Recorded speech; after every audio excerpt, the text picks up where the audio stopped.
sudah terbukti bahwa Pancasila yang saya gali dan saya persembahkan kepada rakyat Indonesia, bahwa Pancasila itu adalah benar-benar satu dasar yang dinamis, satu dasar yang benar-benar dapat menghimpun segenap tenaga rakyat Indonesia, satu dasar yang benar-benar bisa mempersatukan rakyat Indonesia itu untuk bukan saja mencetuskan revolusi, tetapi juga mengakhiri revolusi ini dengan hasil yang baik.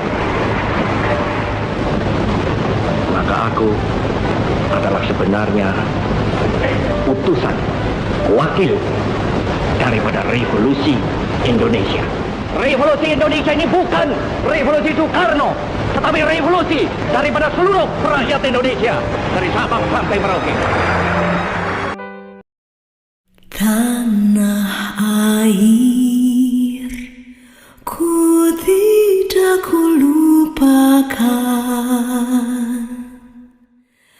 kan terkenang selama hidupku. Biarpun saya pergi jauh, tidak akan hilang dari kalbu.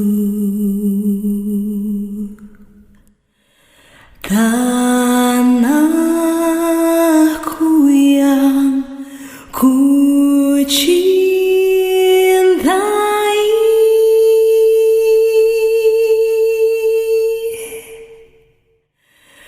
engkau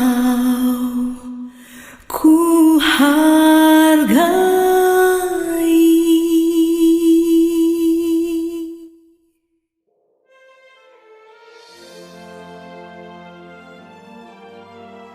Pancasila. Apa itu Pancasila? Pancasila merupakan dasar negara dan ideologi negara kita, ya negara kita, Republik Indonesia. Dasar negara merupakan landasan dan fondasi negara, artinya penyelenggaraan pemerintah negara berpedoman pada Pancasila. Dengan kata lain, Pancasila juga disebut dengan ideologi negara. Ideologi adalah ide, konsep, gagasan, dan juga cita-cita. Dalam pengertian yang lebih luas, ideologi juga merupakan pedoman dan pandangan hidup bagi bangsa. Tidak hanya secara keseluruhan, makna Pancasila juga terdapat pada masing-masing sila di dalamnya. Maka dari itu, Pancasila berisi akan 5 sila.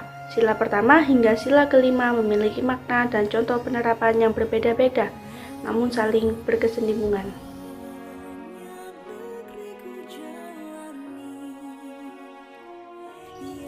Persatuan dan kesatuan bagi bangsa Indonesia adalah bersatunya berbagai bangsa dengan perbedaan agama, suku, bahasa, maupun adat istiadat yang mendiami wilayah Indonesia menjadi satu kebulatan utuh dan serasi. Itulah mengapa penting memiliki sikap persatuan dan kesatuan antar warga masyarakat demi kebutuhan bangsa dan negara. Tanpanya ada rasa persatuan dan kesatuan, bangsa akan terpecah belah.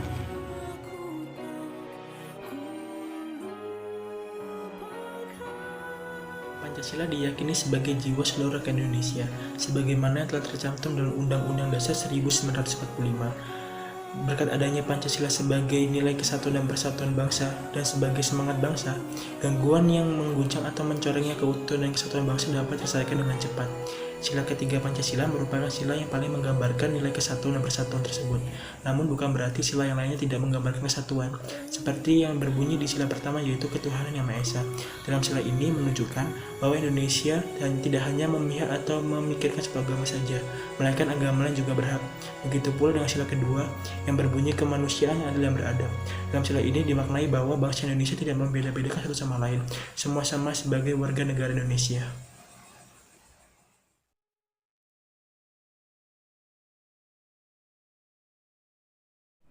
Indonesia adalah negara yang memiliki banyak keberagaman dan perbedaan, mulai dari keberagaman suku, budaya, etnis, ras, bahasa, dan adat istiadat. Adanya keberagaman tersebut, tentunya kita harus menanamkan rasa persatuan dan kesatuan antar sesama demi menjaga keutuhan bangsa dan negara.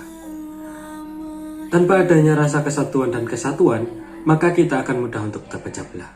biarpun saya Perpecahan pertama yaitu perpecahan bangsa.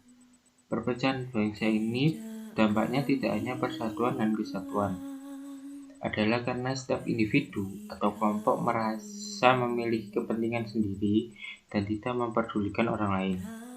Yang kedua, terjadinya konflik antar kelompok. Konflik antar kelompok akan terjadi ketika setiap individu atau kelompok tidak memiliki sikap persatuan dan kesatuan.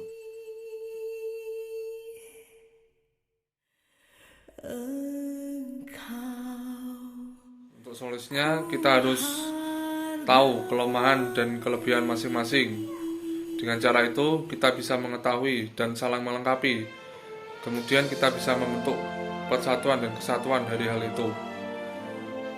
Tidak kalah dari itu, kita harus menghormati pendapat yang masuk dan saling toleransi antar individu ataupun kelompok lainnya.